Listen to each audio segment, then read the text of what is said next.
and welcome to Our People, the podcast where we give space for Holdeman stories. We focus on hope, healing, and inspiration. Connection, consciousness, and love are the driving motivations for this project.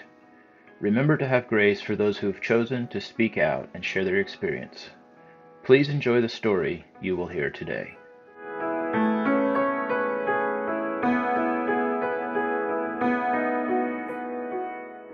Hello, my name is Amanda with Our People's Podcast, and tonight I have with me Waylon, and we are going to be interviewing Laverne Friesen. So, Laverne, you want to tell us a little bit about your life? A little bit? What do I have to leave out? I'm Laverne. I was born and raised in northern Alberta in the I think it's called the Rosedale Congregation. I always just thought of it as Crooked Creek. My dad was a farmer, and for the first 10 years of my life, we lived in northern Alberta.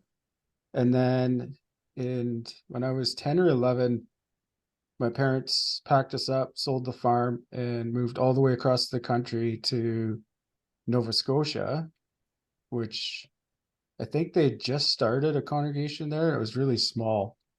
And I suspect my dad was trying to become a preacher and had better chances in a small town like that, but he's never told me that. Then when I was Nova Scotia is one of the poorer provinces in Canada. There's not a lot of good employment opportunities there. And anytime you're injected into a small community, a small closed community, it's difficult. It's difficult to make friends. Everybody has their own cliques. So when I was 15, I convinced my parents to send me back to Alberta and let me live with my uncle on a farm. And I lived with him for a year, well, his family for a year. And that was probably the most normal part of my childhood. It was I think there's dysfunction in every family, but they had the least amount that I experienced. And then when I was 16, my older brother had moved out to Alberta as well, and he had his own place. And he had been expelled from the church, which is actually a funny story because he got expelled for something I did, but he didn't. He was pretty sick of all the bullshit by that point, so he just took responsibility. So, and then I didn't find out for months. He's like, yeah, I got expelled for what you did. And I'm like, oh, that's cool. Right. Yeah. So when I was 16, I left my uncle's house and I moved in with my brother. And then within a year, I moved to a big city when I was 17. So that was basically, in a nutshell, my exposure to the Holdeman Church. Like I mentioned earlier before we started recording, I questioned everything and none of the answers made sense to me. The one example was why we wouldn't have Christmas decorations. We celebrate Christmas, we give gifts, but why can't we have a Christmas tree? Why can't we have lights? That never made sense. And then we lived in a very rural area. And one day I saw a police car driving by with lights and sirens down a gravel road. And I ran inside I was young enough that I was scared by it. And I ran inside and my mom told me not to be scared because they were on their way to help someone. And I said, oh, that's cool. I want to be a police officer. And then she told me I couldn't be a police officer, and I couldn't understand why, because like the Holdemans profess to be this loving group of people. So why wouldn't we want to help people, right? Well, you can't do that because you might have to you'd have to carry a gun and you might have to hurt somebody. And I'm like, well, if I do, it's to protect somebody else though, right? Oh, no, we let God do that, right? Mm-hmm. And so even at that age, it seemed ridiculous to me. And I'm going to go down a rabbit hole here. I recently wrote a book about generational trauma. I haven't published it or anything.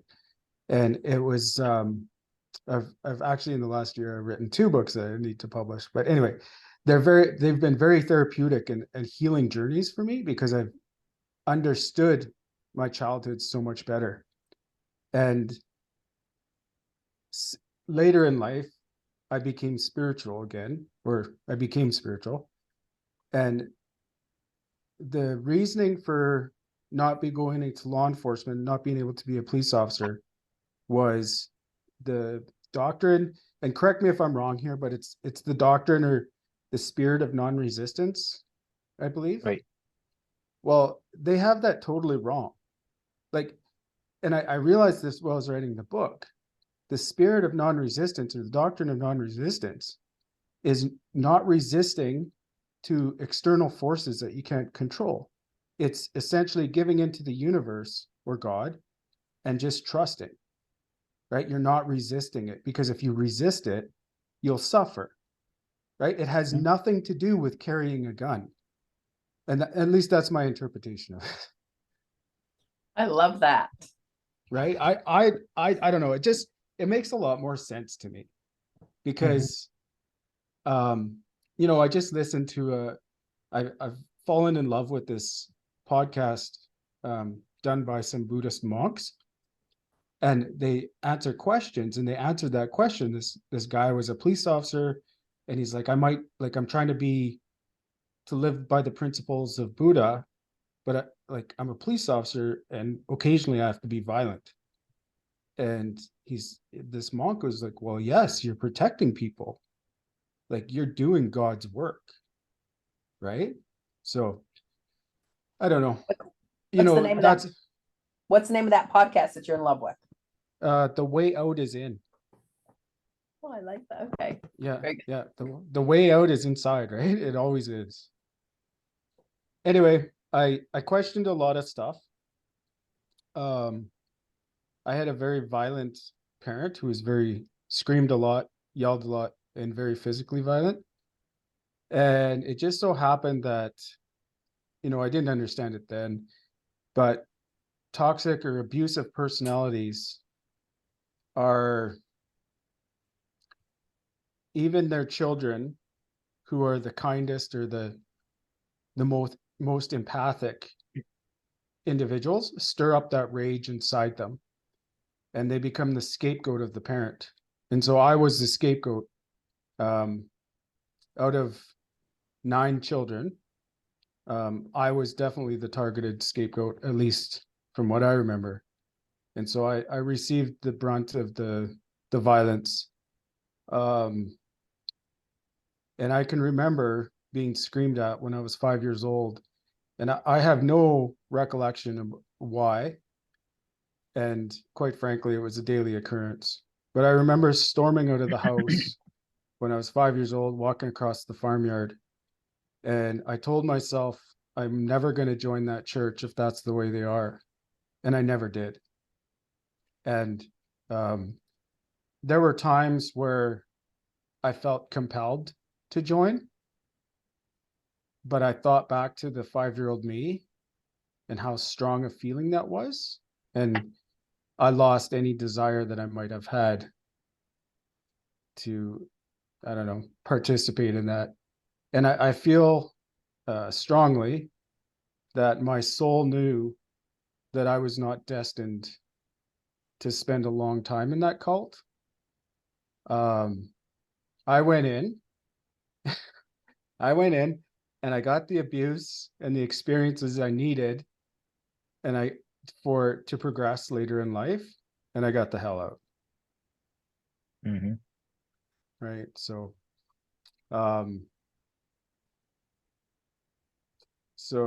let's see, where should I go from there? I guess when I was 16, I left the community. Like, I was still in the area, but I stopped going to church completely. I had actually stopped trying to go to church when I was 13. And my dad would always try to force me physically into the van. And so I just locked myself in my room and said I was sick. So starting at about age 13, I stopped going to church. I had no desire. To me, it just, well, now actually, as I try to articulate it right now, it seems stronger to me that it was my soul directing me away from there, because I've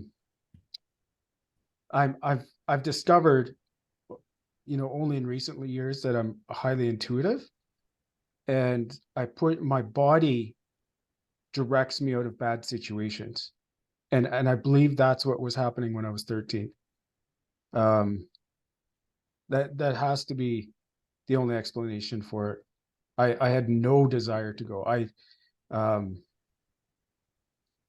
If you've ever been somewhere that just, or met someone that just gave you the creeps, and you just knew, it was kind of like that. Like I just knew, which actually brings up a funny story. I had forgotten about it, but my brother was telling me about it. He thought it was pretty funny. When I was 14, we were living in Nova Scotia, and they brought in some hellfire and brimstone preacher for the revivals. And this was someone, my brother says he's known for these sermons. And anyway, they did the whole spiel. And at the end of the night, they did the invitation but they worded it differently. It's not normally, at least from what I remember, normally it's worded in like, anyone who wants to give their heart to God or something, stand up during the last verse of the song. But on this evening, they had worded it, anyone who doesn't want to go to hell, stand up. Right. And let's not even get started on the religious abuse there. Right. The fear tactics, whatever. So anyway, everybody in the whole building was standing except for me. Oh my God. And like, awesome. I was pissed because guys that I thought were little rebels too stood up. I'm like, what are you doing? Right. But I have always stood for what I believed. And I guess in this case, I sat for what I believed in. Right. But I have never been too scared to just stand up for what I believed in. And yeah, like, and I was sitting on one of the back rows of the church. Granted, it's a small church, but I don't know how they saw me, but within like 2 minutes, there's a preacher accosting me at the back of the church in front of, the other kids near my age. And he's like, you didn't stand. Like, what if the world ends tonight? And I'm like, well, the world's not going to end tonight. Like, well, what if you die tonight? Well, I'm pretty sure I'm not going to die tonight. So, right. But like, that's so abusive. Right. And it took me 30 years to realize how abusive that was. But, asking a kid, because I'm 14, I'm still a child. Right. What's going to happen if they die that night? Or if the world comes to a crashing end? Which, by the way, is not going to happen. The second coming of Christ is the second coming of Christ, or the return of Christ consciousness. That's what I believe, right? Mm-hmm. But the world's not burning. Well, it kind of is in some places, but you know what I mean? Like, and it's just so frustrating. It's not actually, it was abuse, and we all experienced it. We all went through it. And it's funny because I'm going to fast forward about 30 years. And I married somebody who we can get into this later, but I married somebody who subconsciously reminded me of my mom and my upbringing in the church. And she told me all the time that I had so much childhood trauma that I needed to deal with. And so she wasn't incorrect, but it wasn't necessarily it being exposed at that point in time, I guess. And so after we divorced, I went to a psychologist and I said, hey, I want to dig up all my childhood trauma and I want to deal with it. because I had no idea. I just wanted, and she's like, why would you do that? And she's like, is there something bothering you right now? And I'm like, no, I just want to become a better person. I want to find my childhood trauma. I want to deal with it. And she was confused, but we talked. And then the next session I came back and I said, you know what? Sometimes people tell us that we're really traumatized and acting, poorly when we're not. And so I kind of caught on. But she told me, she said that I picked her because she's specialized in children, and I wanted somebody that understood childhood behavior. And she told me that most of her clients came from Mennonite families. Like not necessarily Holdeman. Northern Alberta is full of Mennonites of different types. Just conservative Yeah. Mennonites. Yeah. And you could even dial that down to conservative religion, right? But like maybe ultra conservative. But she told me something. She said, no child should have to worry about dying or the end of the world. And I started laughing. And she's looking at me like I have three heads. And I told her, I said, listen, my son is 5 years old. And his biggest concern right now is why he can't snack on the couch when I do sometimes. That's a 5-year-old concern. Right. But then I also realized something. Those dreams that everybody had when we were growing up, that was God calling you. Like almost everybody, at least I knew, had bad dreams, and that was God calling you. Those are nightmares induced from religious trauma. Like full stop. That's not God calling shit. Yeah. That's trauma, right? And I picked a career that was very traumatizing, and I only ever had one dream from my career. And I used to have a lot of dreams about stuff as a kid. So there's a rant.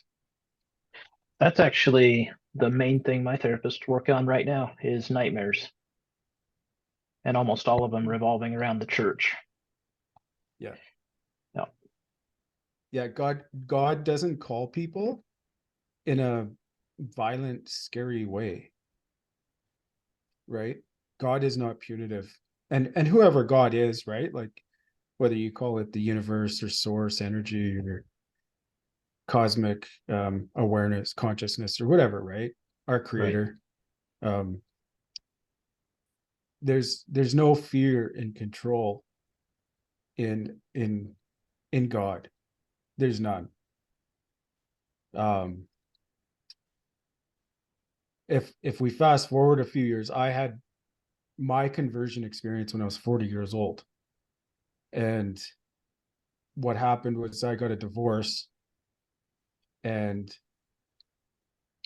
during my divorce, I began to see certain behaviors that I recognized as toxic traits.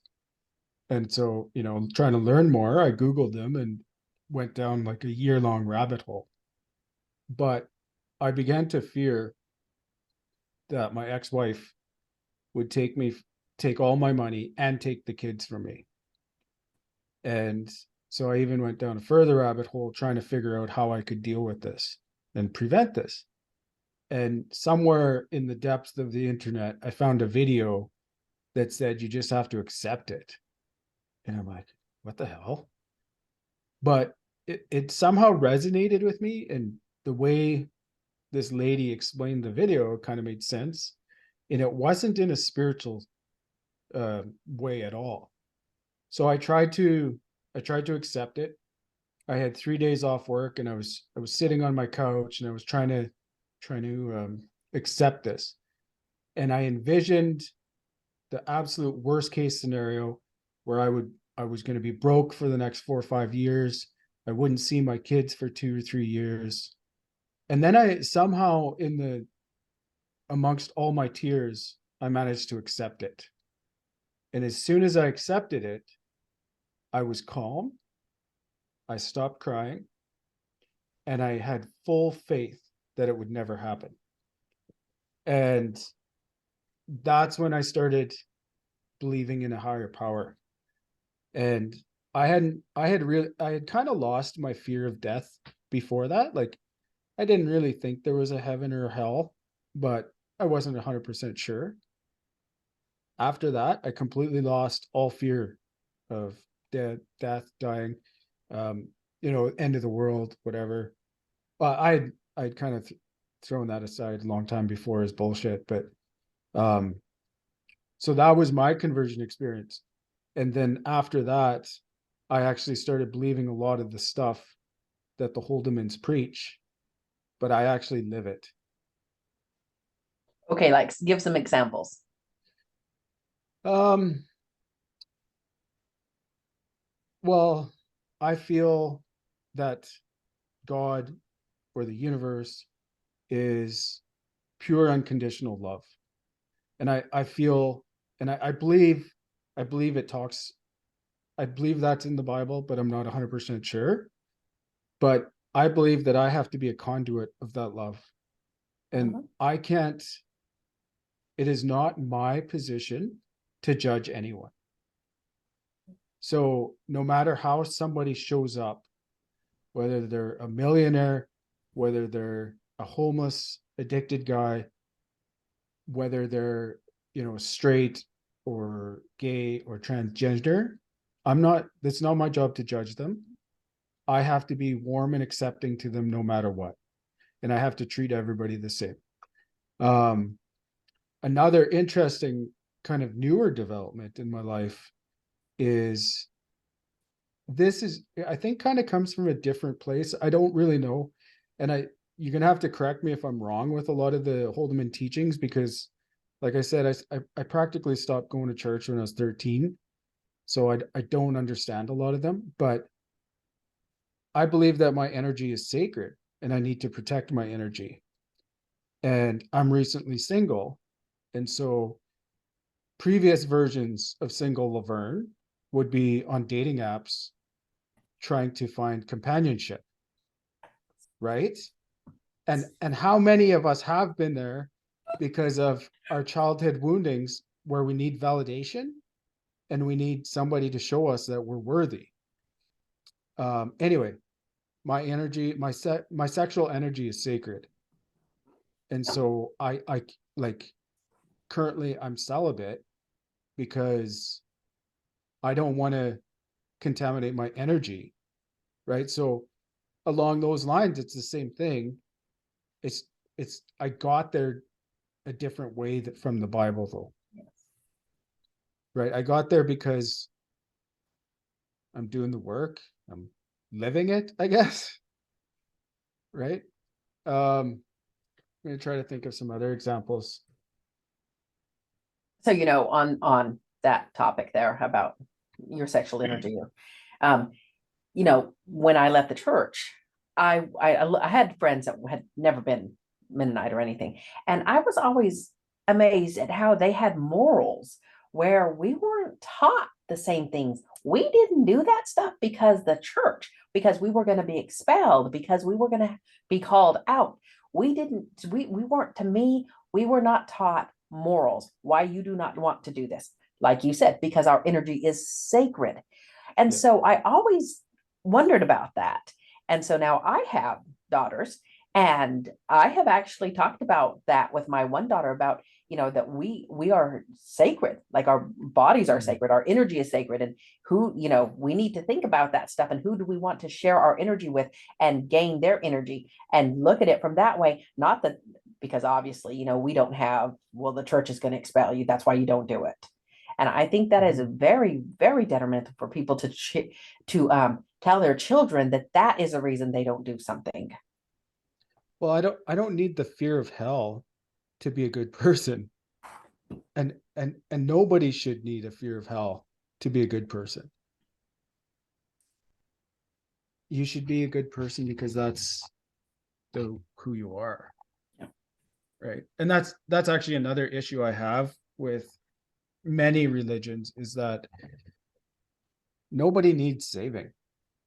You're born perfect, right? Society changes us.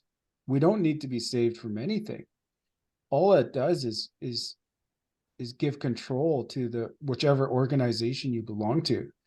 And I have a hard time calling it a church because, like, I guess the true intention of a church is not to control, or should not be to control its people. But yeah, I'm kind of going down a rabbit hole again. I'm going to stop myself. Yeah. I don't believe anybody needs saving. We're born perfect in God's eyes. I don't think I ever was raised with that idea that we were lost, that we were less than that. A man's original sin thing. I don't guess got taught in our home. And by the way, my mom is not from the Holdeman church. She joined it, but my father is a generational Mennonite. But we were never taught that. I don't have those memories. Well, I was always told if you don't get saved, you're going to go to hell, right? So, but there's always caveats to that too. Like, if you're a child, you go to heaven.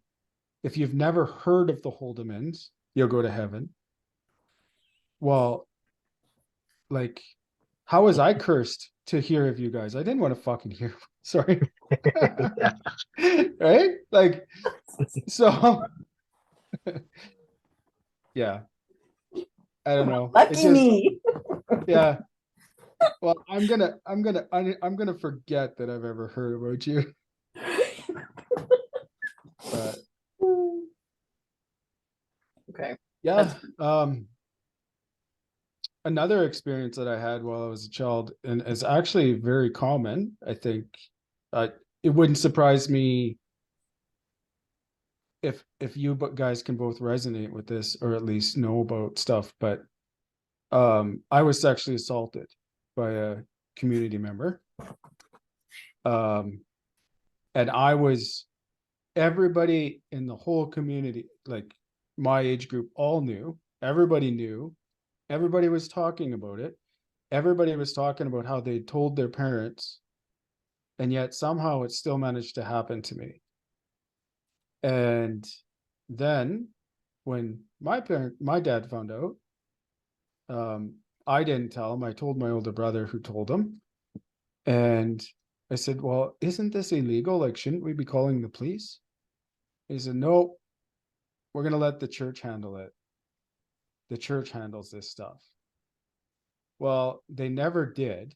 And I was actually brought back there again, and the inevitable happened again.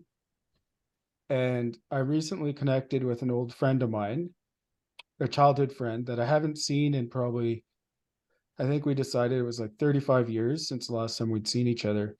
And he told me that he remembered me talking about it and talking about how I had told my dad, and then he was still assaulted as well. Like, it's pretty pervasive. It's pretty bad. And that's something I've been thinking about a lot lately, on how I can change that, how I can try to raise awareness and inspire some change around that topic. I don't want to get into too many details, because people hearing this could always be triggered or have their emotions activated. But I had a 15-year career in law enforcement, and in 2017 I guess I began a prolonged mental health crisis, and I eventually went into therapy in 2019, and we did what's called EMDR therapy, which you guys are both nodding, so you understand. But for your listeners, it's eye movement desensitization and reprocessing, where basically you can reprogram a memory through the therapy. There's a lot of side to side eye movement, basically. So she asked me what was bothering me the most at that time. And I explained it to her. And we then went into it. She said, feel that in your body. And now remember the first time that you ever felt that feeling in your body. And it took me back to the second time that I was assaulted. And I explained that to her. Then we did the whole session. And to put that in perspective, though, by that time I'd been in law enforcement for like 8 or 9 years. And I'd been a volunteer firefighter in a busy department. All that trauma that I'd witnessed up to that point was not the cause of my distress. It was the abandonment wound I received when I was 9 years old. Right. And it's always childhood trauma.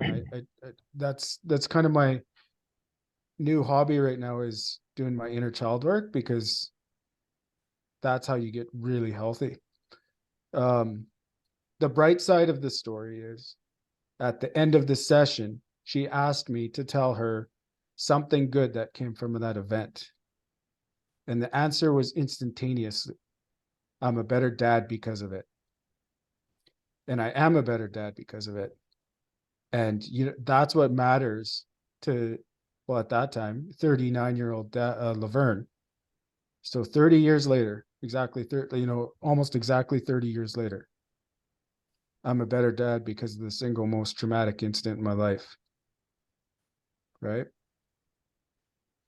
But assaults in the Holdeman church it's just, in all closed societies, it's really bad.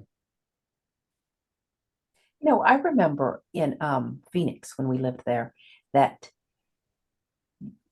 my parents, okay, I remember hearing the story that he was a younger boy than me, but that his parents had to tell them, because there was a church member, that I guess liked little boys, and they could see that he was grooming this boy. And so finally his parents had to sit him down and talk to him and tell him, what, don't you ever go with him anywhere, don't ever this, don't ever that.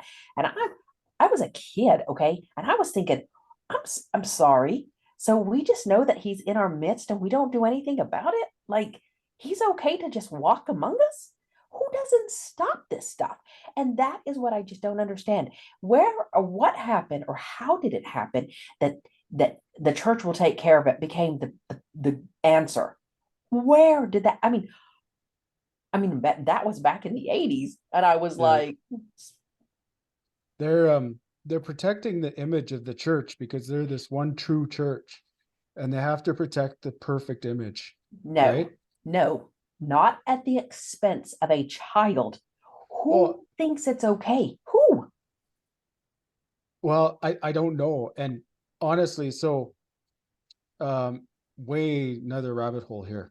So there was a lawsuit against the Holdeman Church in 2016 for sexual abuse. I'm sure you guys heard about it. And I'm not going to put any names, but I'm going to put a name in the chat later for somebody you need to interview, actually, because she can explain this perfectly. So in 2016, so this is before I had my mental health crash. No, sorry, 2016. So I heard about this lawsuit, and I just messaged the law firm and said, you know what, it's about time this is happening. Somebody needs to make some change, which change never happened anyway. So then I was contacted by a lawyer who asked me if I wanted to participate. And I said, of course I do. Anything I can do to help. And so the way the legislation was in Alberta at that time, you couldn't sue a church, or you couldn't sue anybody or any organization for sexual assault more than 2 years after the occurrence. Right? Well, who are the ones being assaulted? They're kids. Children. And who's doing it? Churches. Alberta is a very conservative province, and so it was protecting the churches. Anyway, a couple years later, that law changed, and now it's a lifetime. You can sue within a lifetime. So this law firm sent me an information package. I filled it out, which brought up a lot of memories, and I'd never done therapy on it. So I found a psychologist who was actually a retired police detective, and she'd spent like half of her career investigating sex crimes. Now she was a psychologist. So she was perfect to kind of describe this to me. And she explained it to me like views and attitudes in the 80s were, I don't know, much more restrictive, much more innocent. I don't know. But the name that I'm going to put in the chat, she helped in that lawsuit. And she explained it to me later, how it's all the shame and secrecy that helps kind of breed this. And then she even said she knew of a family where both parents had been sexually abused and both children had been sexually abused. And the mom had said, well, I got over it, so they'll be fine. And I can assure you that the mom never got over it, because from my experience, Holdemans don't believe in going to psychologists, right? Because isn't mental health a spirituality problem or something like that? They're slightly changing a little bit because some of the ministers' wives have had mental issues, and so they want to change that. That's good though. Yeah, it is good. Yeah. It's desperately needed. Yeah, so I recently connected with that lady that was involved, I guess, going to be involved with that lawsuit if needed. And she's a former member, left the church in her 40s or 50s, and she's very knowledgeable on that. And she worked with a sexual assault center here in Grand Prairie, Alberta, and they knew who a lot of the perpetrators were in the Holdeman communities, but they didn't have enough evidence to send the police after them because well, in one case, nobody's going to be telling on the preacher. Okay, well, you know what? I'm happy to, go picket at these churches because I think that families should know to protect your children. But do you know that it's actually being there? I can't say it's being done, but I know this one minister in revivals, I think, and I want to say at West Point, but I really don't know. But anyways, he had a talk, or maybe, you know what? It was during COVID where they were doing those broadcasting sermons, basically. Anyways, where he talked about keeping an eye on your children, knowing where your children are at all times, protecting your children, even at family things. He said, even at family functions, you do not know how many abuses happen at family functions. He said, know where your children are. And I'm like, hello, we've been saying that for years, but yes. That's amazing. Not going to happen to us. So apparently, I mean, he must be enraged by it. But then my question is where are those? Okay, so these ministers, they're supposed to be these upstanding, wonderful people, right? Where are they that they're not standing up and saying, I will not stand for this. I will not put up with this kind of abuse. Like, I'm going to blow the lid off of it. I don't care if I lose my life over it. Where are they? Why don't they understand that what a is? That is what a hero is. It is too. Have you ever watched the video of that retired, well, I guess he's an ex-minister, ex-Mennonite on YouTube? And I think yeah. Yes. Yeah, he talks a little bit kind of about that peer pressure and stuff, right? But right, yes. It's you're right though. It takes an incredibly brave person to stand up and say something like that. Like even the preacher saying something about watch your kids, like the church I grew up in, that would have been a big no-no.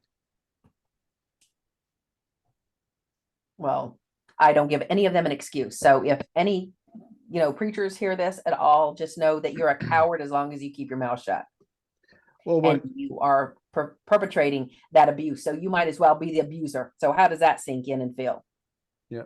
Well, there was a minister in Abbotsford, British Columbia, that got chided by a judge in a criminal court case and said that he should be going to jail too for But he's not. hiding it. Well, Oh, right. no, Yes. Yep. but at least he, gave him a stern warning. But, the one thing I understand it now because of the brainwashing and the fear of losing your culture, fear of losing your circle.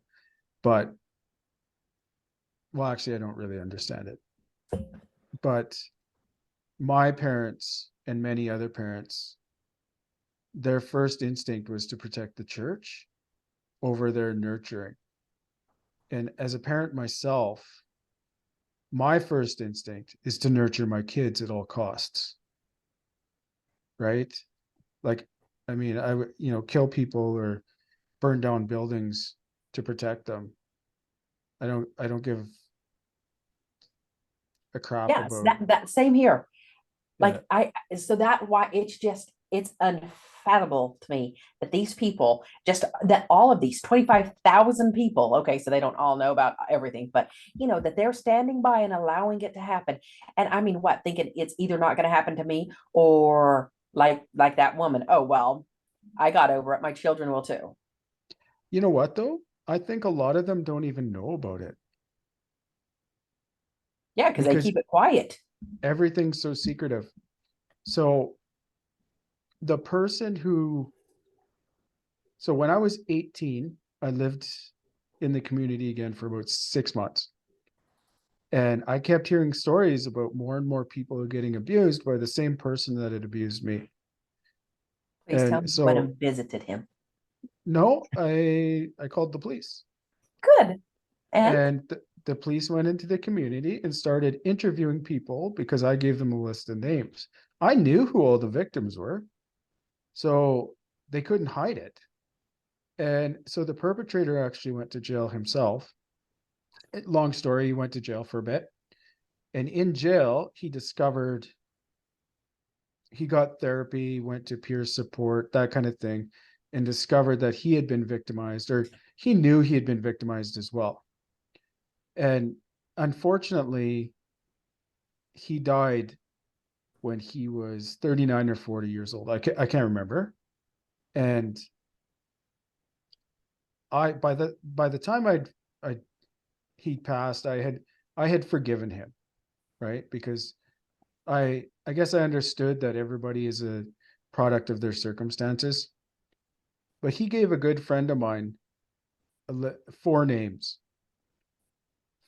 of people that had abused him when he was a child and taken advantage of him. And two of those names were on the staff.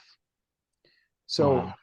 it's no wonder not only they're protecting themselves, but they're protecting, the image of the church. But anyway, my friend told his dad that, who's a member of the church, and his dad asked him for those names. And so he gave them the names, and his dad's sitting on it right now. But if you're still alive and you're an old man in the Rosedale congregation and you pulled some shit when you were younger, somebody's coming to have a chat with you, because this father of my friend was not impressed, to say the least. But he had never known that it was going on. wow, that just gave me goosebumps. So, and it's funny, it's not funny at all. But my friend said that he wasn't sure if he should believe this perpetrator with the names that he gave him. But he went to this guy's funeral and he watched people walk up to the casket. And one of the names that he'd given him, he watched that guy walk up. And he said that guy had a reaction and that guy couldn't look. And he said, then he knew he'd been told the truth. Mm. Right? Because it's especially as you age, you start to question your choices in life and what you've done and if you've done good or bad or whatever. And I imagine those guys feel a lot of guilt, or some of them probably do, right? Some of them took it to the grave. One was a minister. He's deceased. And when I was talking to the lady that was involved in the lawsuit, I didn't say the name. She brought it up. And he'd been in a different congregation than I knew him in. And kind of like the Catholic Church where they move around. So I know that Well, there is studies done on this that I find very interesting. Um, it's been proven, I guess you could say, that the more fundamental a religion is, the worse the crimes are. And then on top of that, if they're child crimes, the younger the children are. Yes. And the the perpetrators and the victims only get younger, which Wow. is, I don't know, terrifying. Like,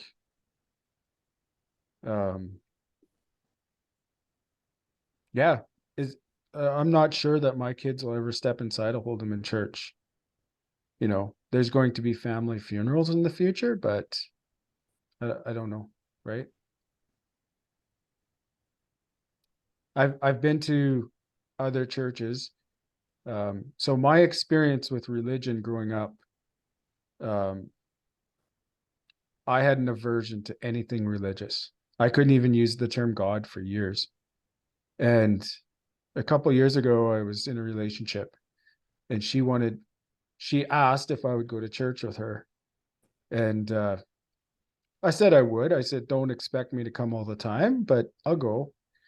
And if I would have grown up in a church like that, I would probably still be religious. It was very welcoming. It was very open. People are legitimately friendly there.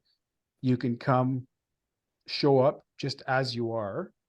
And like, I think there was a hymn or something in the Bible about, come as you are, but everybody knows you can't walk into a Holdeman church unless you meet the dress code or meet this unwritten requirements. If I had a face covered in tattoos, they would probably be all uncomfortable. I saw Yeah. several people like that in this church I went to, right? Guys wearing hats, guys wearing t-shirts, guys wearing flip-flops. They don't care. They're just happy that you showed up, right? And everybody gets to experience that love. And that's the way it should be. Yeah. But anyway, we kind of went down some rabbit holes. I'm not even sure where I was in my story. I broke into the Mennonite Wow. school a couple of times when I was in my teens. I did that. I cut up the strap, cut up some soccer balls. I was a problem child, but you know what? Like, I was exactly what you would expect from a traumatized kid. Right? Um, I went and moved to the city when I was 17. My mom had grown up in a split family. So my paternal grandfather had met my grandmother, and he was not in the church, but he thought she would make a good wife. So he joined the church long enough to marry her. They had a bunch of kids, and then he divorced her. So half lived with dad, half lived with mom. And so I moved in with an uncle or an aunt in the city that had never been part of the Mennonites. I began working towards a career. I couldn't decide if I wanted to be in law enforcement or a paramedic. So I worked in a hospital doing security in a large trauma hospital, which was actually quite exciting. One of the most fun jobs I've ever had. Um, a lot of trauma, witnessed a lot of trauma, but I just thought because I was too emotionally undeveloped, I thought it was just excitement and fun to be a part of. And when I was 27, I got into law enforcement. I was soon on a highway patrol unit on a busy highway here in northern Alberta. And because apparently I wasn't getting enough excitement at work, I joined the volunteer fire department. So basically, I say if there was a crash on the highway, I went to it. I was either working or as a volunteer. And after about 5 years of that, I burnt out. I started burning out. I started getting emotional, like more often at calls and stuff like that. And that's that trauma cup being filled, right? My childhood trauma and then work trauma just kind of filling up. I took a break for a couple of years. I went and worked in the oil field here, in a northern section or northern part of British Columbia. I worked as a security and safety contractor. Made some good money.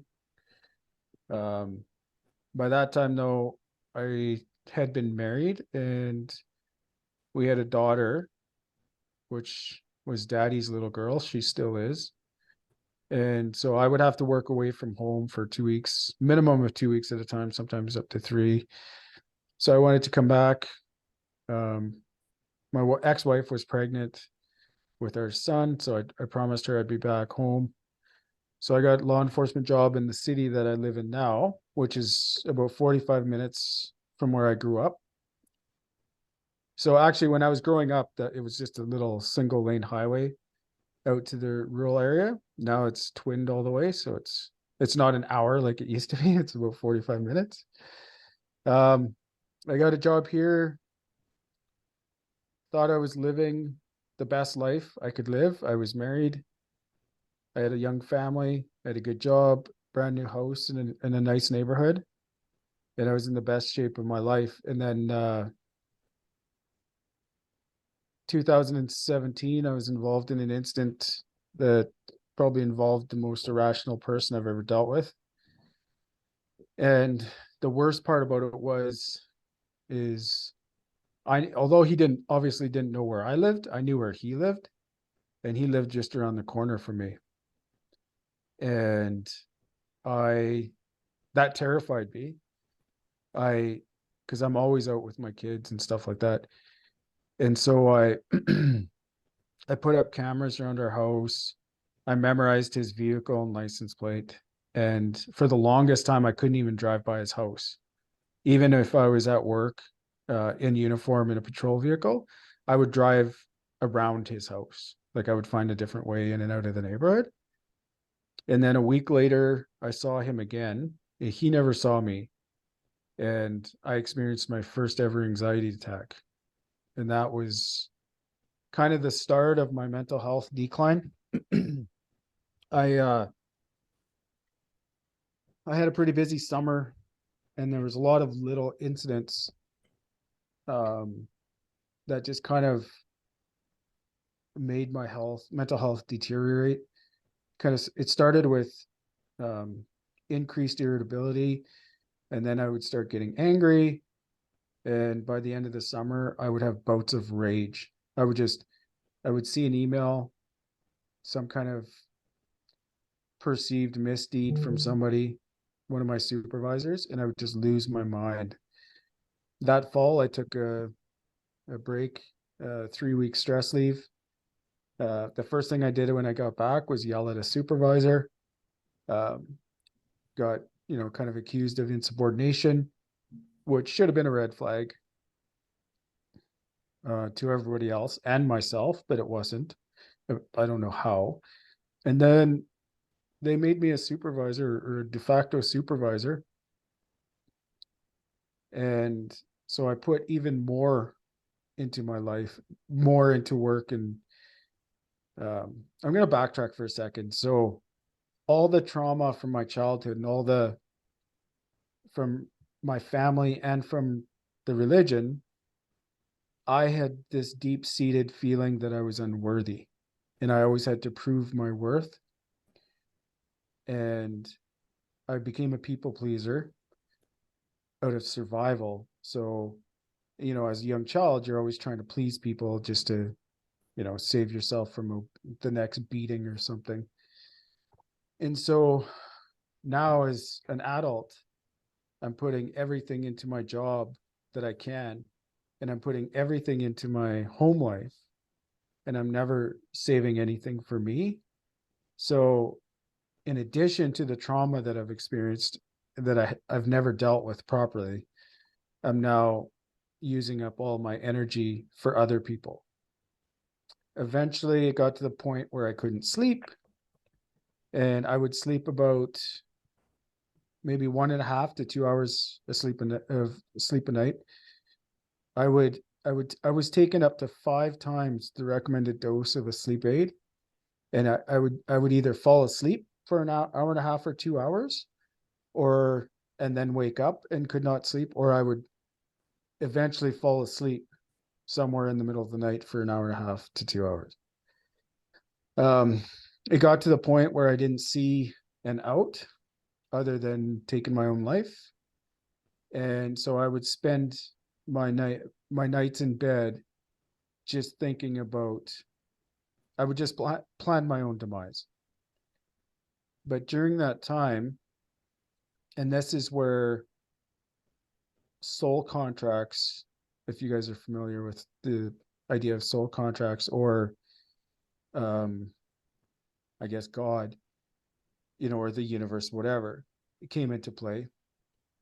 And our then 3-year-old daughter, who had been sleeping in her bed at night, every night while I was going through my struggle, and every night while I was planning my own demise, she would wake up and come to bed, and every single time she would crawl in beside me.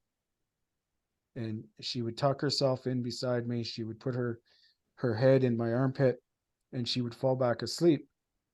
And so while I was laying there, thinking about how my life sucked, or how much despair I was in, I would feel her body, and I would hear her breathing, and I would know that I had to somehow stay alive for her.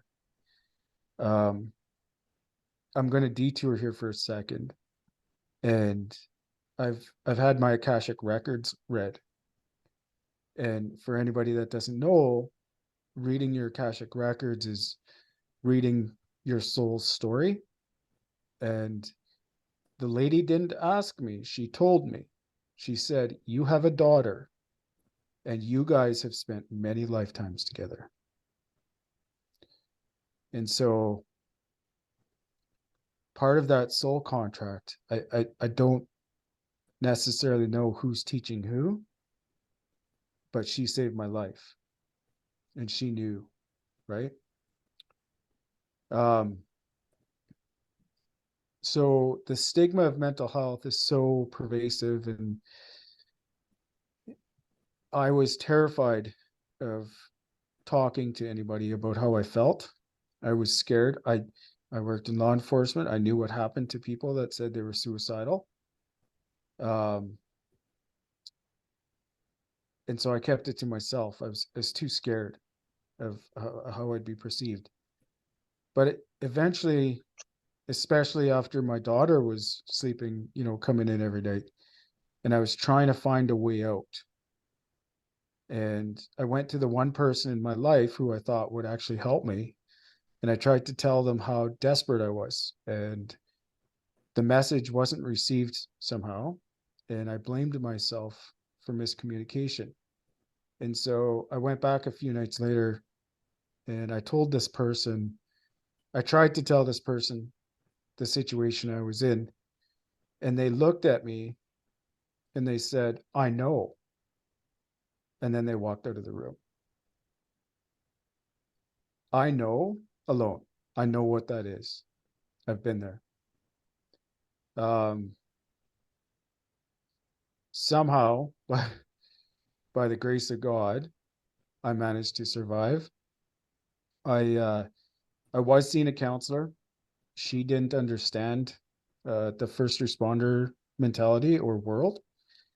And because I was lying to myself about everything, and self-stigmatizing what I was going through, I couldn't be honest with her. So she didn't know how bad it was, even if she did understand.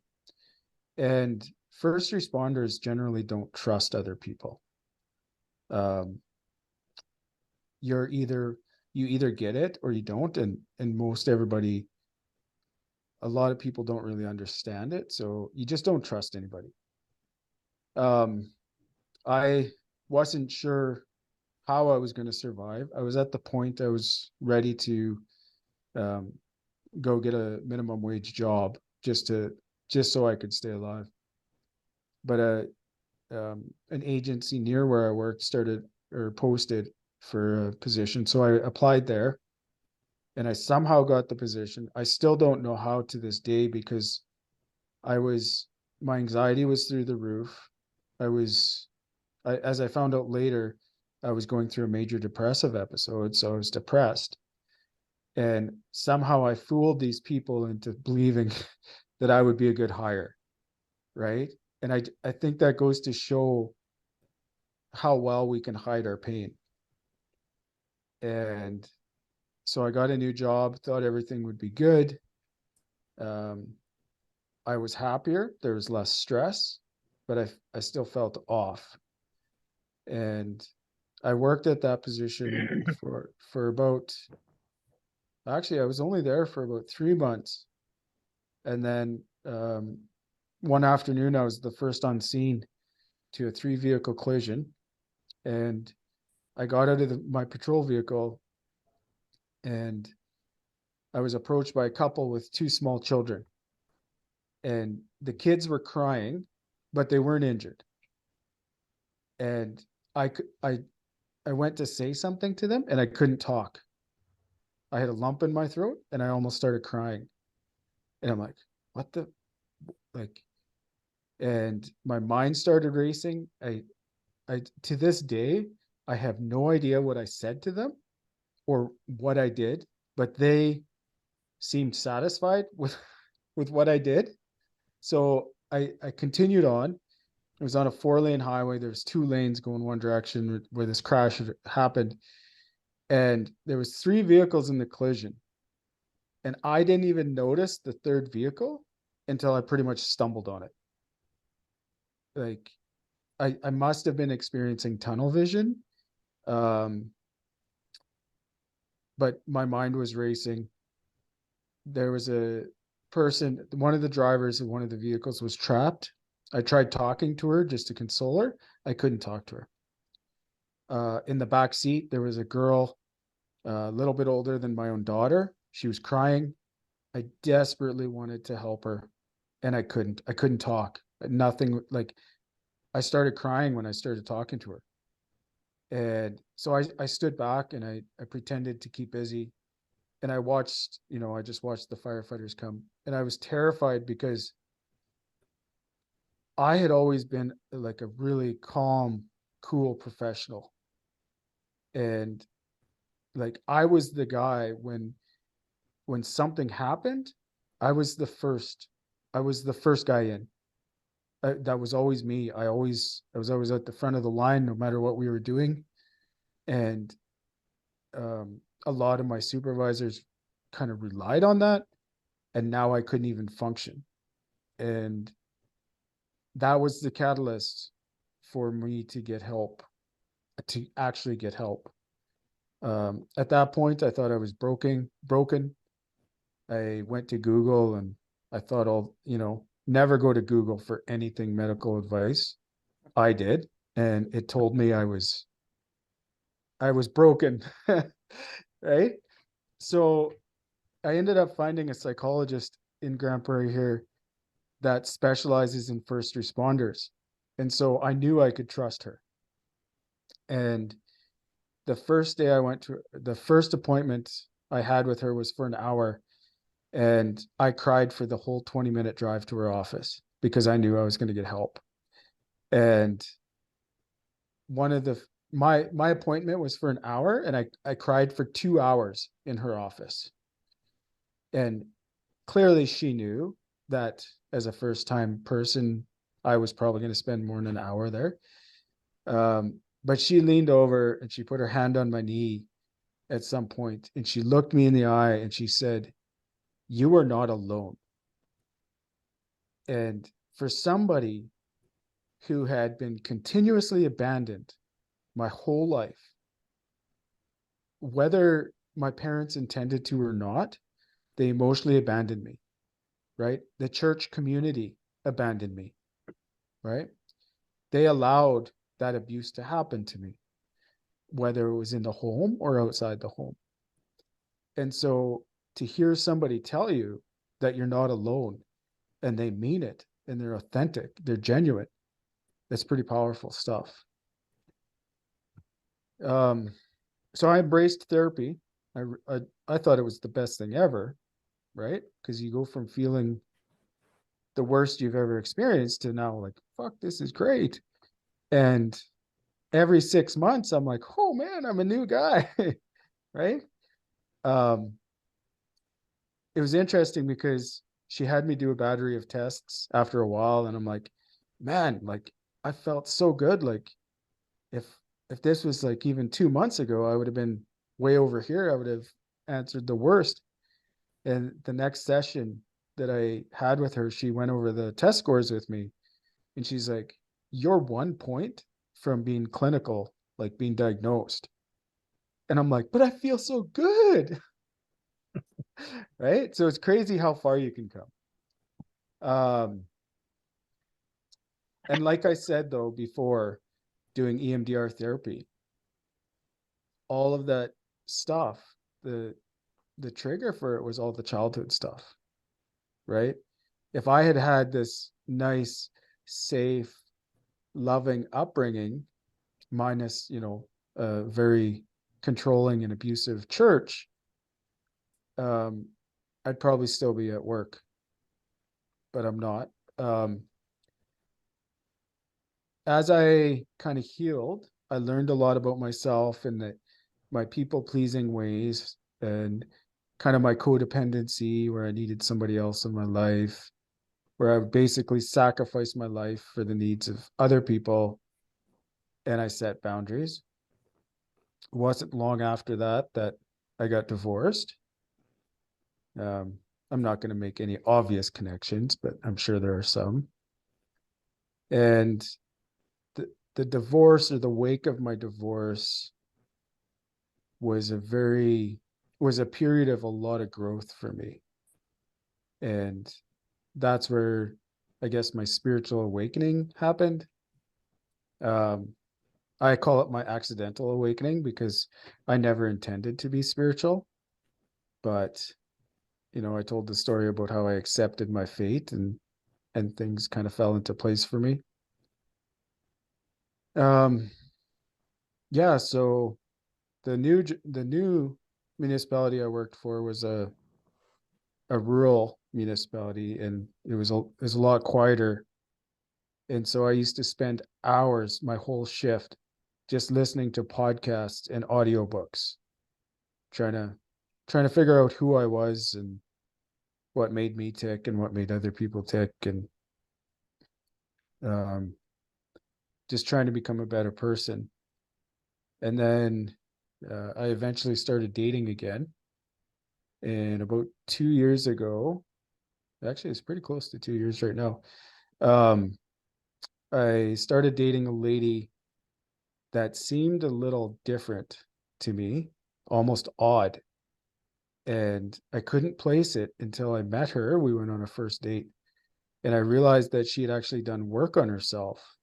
And all the other dates I'd ever been on in my life, I was attracted to people that maybe weren't willing to do work on themselves because of what I was raised with, right? Because subconsciously they all seemed familiar to me. So we started dating. It was the best relationship ever. The first time in my life that I've ever experienced unconditional love from another adult, other than I had one grandfather and one grandma that accepted me unconditionally, which is actually a pretty cool story we can get into, but they're both deceased, but they both come visit me occasionally. But for the first time in my life, I knew what unconditional love was to receive it. And I learned a lot during our relationship, but 2 months ago yesterday, actually, that's crazy. She broke it off with me, and she was heartbroken when she broke it off. She didn't understand why. I think I do, but it's not my story to share. I am always trying to go into my inner child to find what needs to be healed. And that's a really scary place for a lot of people. And if you're not ready to do that, your body gives you signals that something's wrong. So when she broke it off with me, I was quite heartbroken. I was surprised. I was shocked, actually. But I decided that I was going to embrace the pain and allow the emotions to flow through me. And for the first time in my life, I actually dealt with something the proper way. And I've used all the tools that I've learned since my mental health crisis in this breakup. And I don't recognize the version of me from 2 months ago. I don't know who that guy is. Everything in my life has changed for the better. But that's where I'm at right now. In those 2 months, I've written a book on healing and stuff like that. So it's been quite the ride for me. From a angry little 5-year-old Holdeman Mennonite kid to where I am today.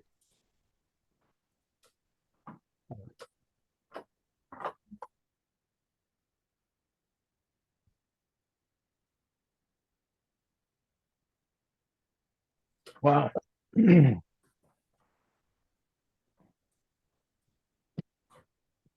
That's amazing. That's a great story. I mean, and yes, just a lot of paths and twists and turns. But I mean, you clearly look like you love where you're at now. You sound like you're in an amazing place, which is awesome. I've never been happier, and it almost seems weird to me because 2 months ago, or I thought that lady was my forever. We had talked about it. Neither of us really had much desire to get married, but we thought we were going to be together. One of the biggest revelations that I had, though, was just because I've never been shown any love before, I had never been worthy. I thought I put that relationship on a pedestal because I felt that unconditional love, right? And I've always heard the term love is not enough. And it's not, but I didn't understand that. I do now. But that goes back to being in the Holdeman church, because everything is conditional. Nobody ever accepts you for who you are, how you show up.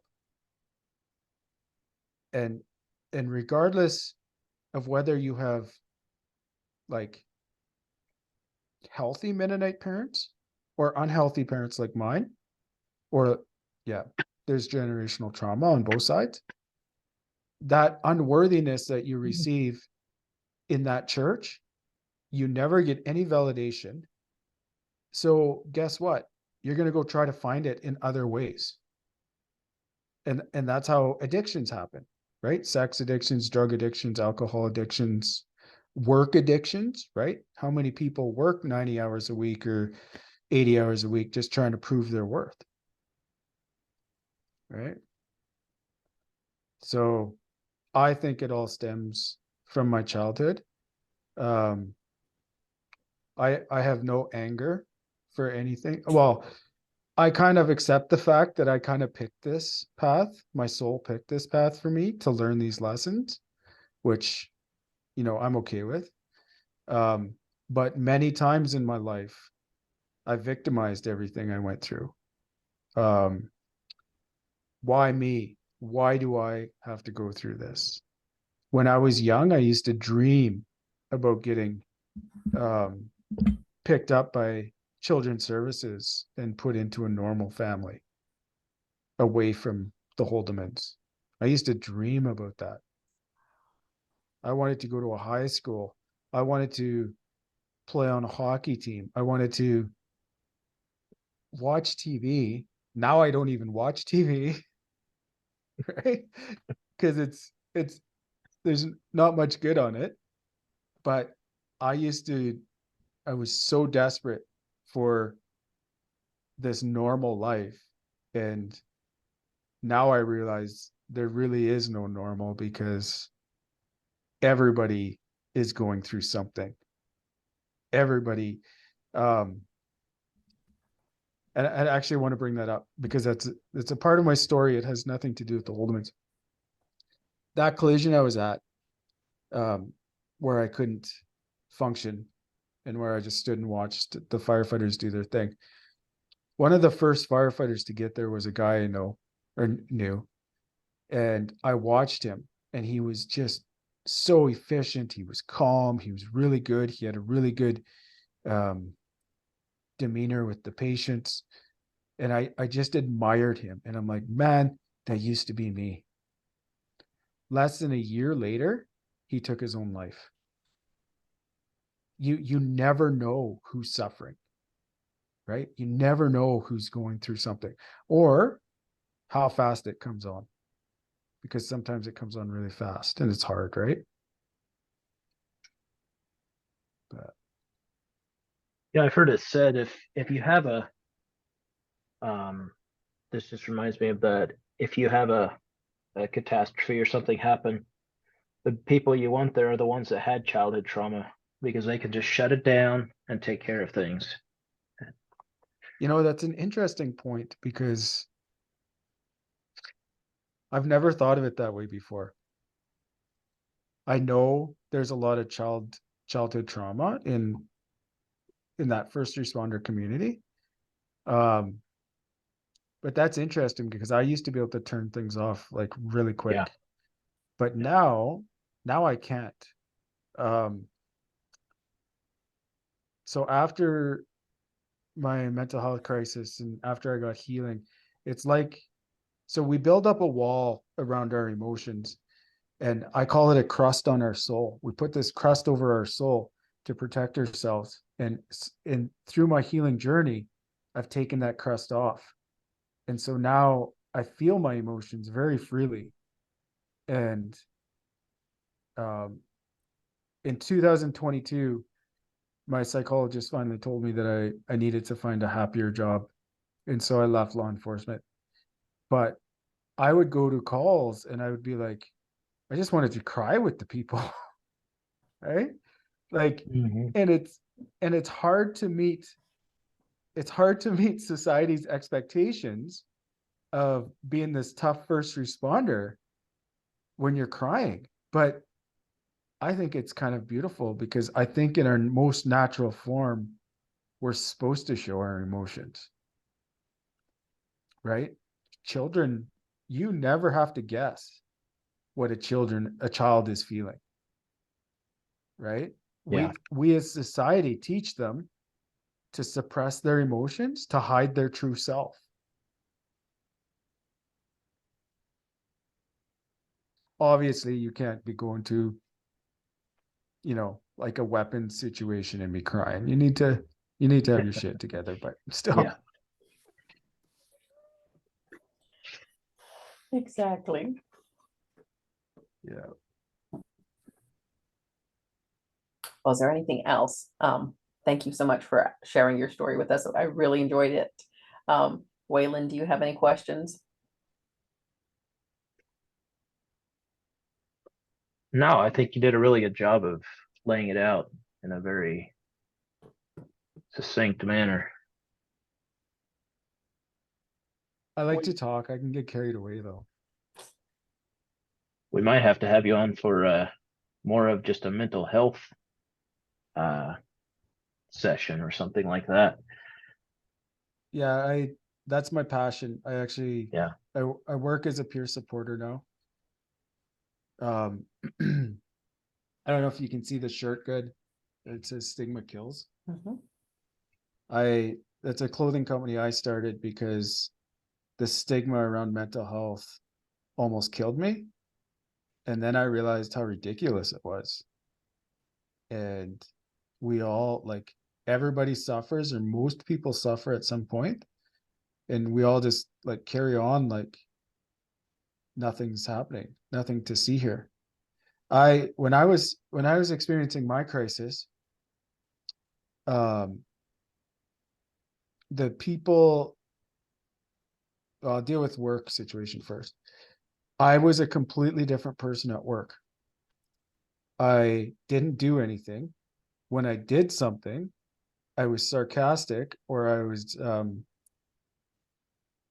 one of the gauges for most people in law enforcement to tell if they're in a good headspace or not is how they act to other people. And when officers that are normally respectful aren't respectful anymore, and they start chirping people or being disrespectful or sarcastic, that's a clear sign that something's not going on. And that was me. I started getting complaints. I never got complaints before. I had public outbursts in the office. I, like, in front of three or four supervisors one day, I was yelling, like, I can't fucking take this shit. This place is useless or whatever.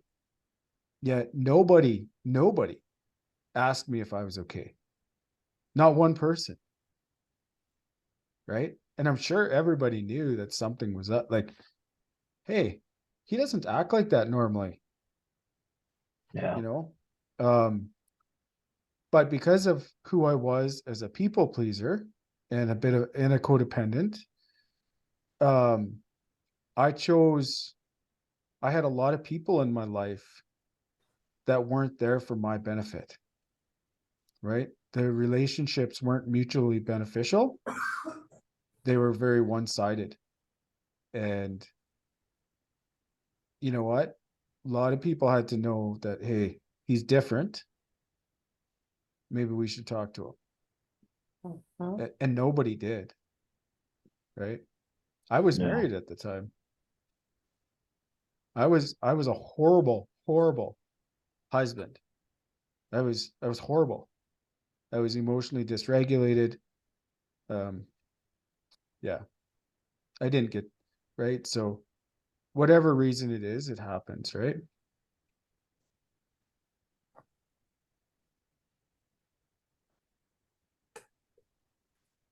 And then I started meditating, and everything changed. Yeah. Saved my life. It's not necessarily saved my life, but changed my life. Mhm. If anybody doesn't meditate, they need to start.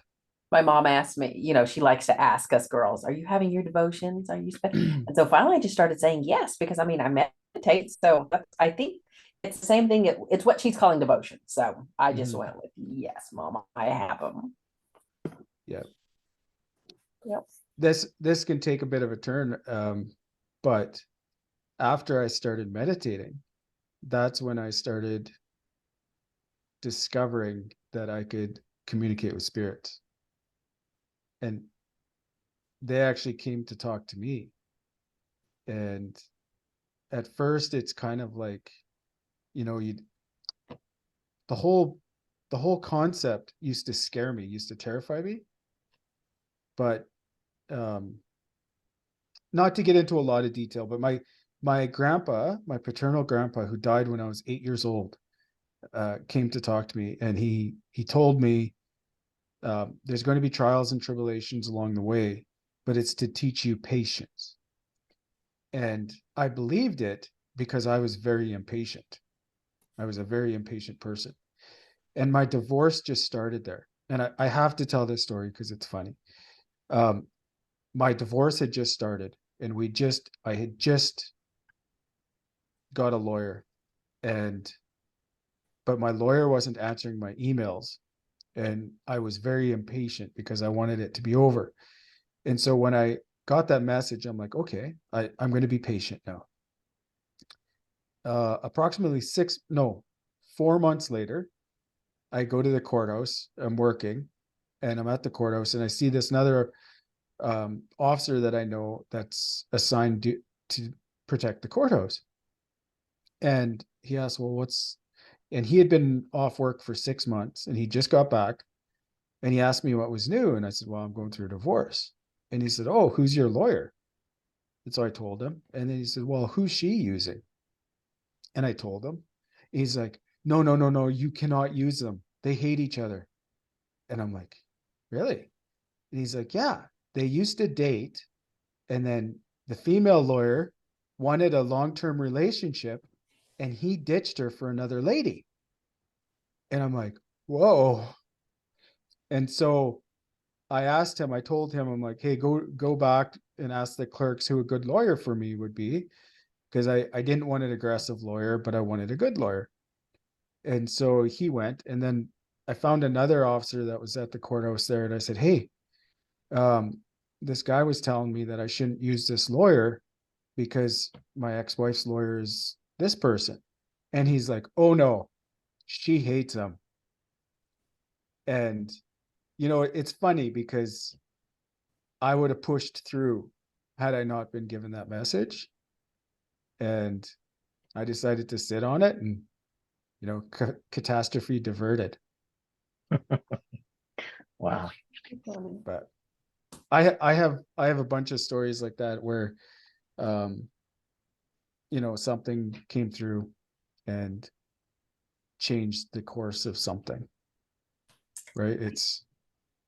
We're all, everything's connected. I believe everything's connected. I think we're all connected. This is another podcast episode. It is. So let me end this one. Don't hang up and just, so, thank you so much, Laverne, for being on. We really appreciate it. And we definitely look forward to having you again on with us. So thank you. Thanks for having me. I enjoyed it.